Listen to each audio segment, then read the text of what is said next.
राजा भोज और महामद की कथा। सूत जी ने कहा, ऋषियों, शालीवाहन के वंश में 10 राजा हुए। उन्होंने 500 वर्ष तक शासन किया और स्वर्गवासी हुए। तदंतर भूमंडल पर धर्म मर्यादा लुप्त होने लगी। शालीवाहन के वंश में अंतिम 10वें राजा भोजराज हुए।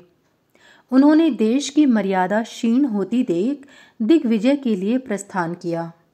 उनकी सेना 10,000 थी और उनके साथ कालिदास एवं अन्य विद्वान ब्राह्मण भी थे।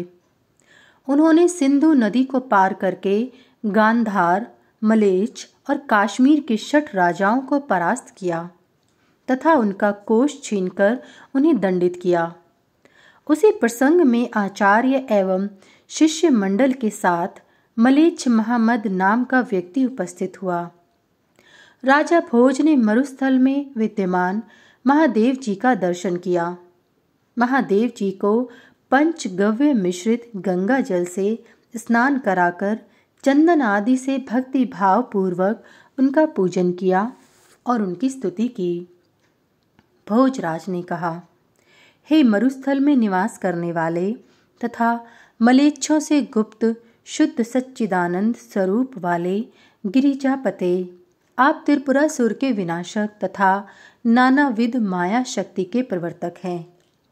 मैं आपकी शरण में आया हूँ। आप मुझे अपना दास समझें। मैं आपको नमस्कार करता हूँ।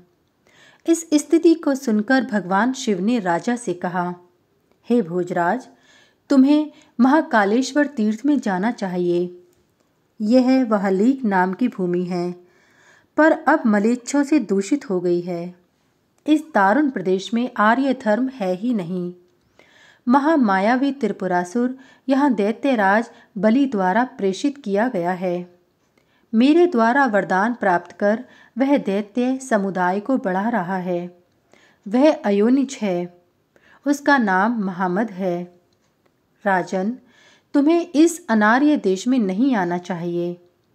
मेरी कृपा से तुम विशुद्ध हो।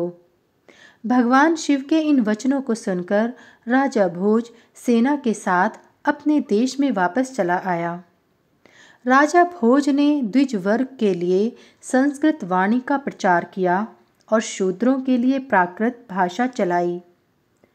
उन्होंने 50 वर्ष तक राज्य किया और अंत में स्वर्गलोक प्राप्त किया। उन्होंने देश मर्यादा का स्थापन किया।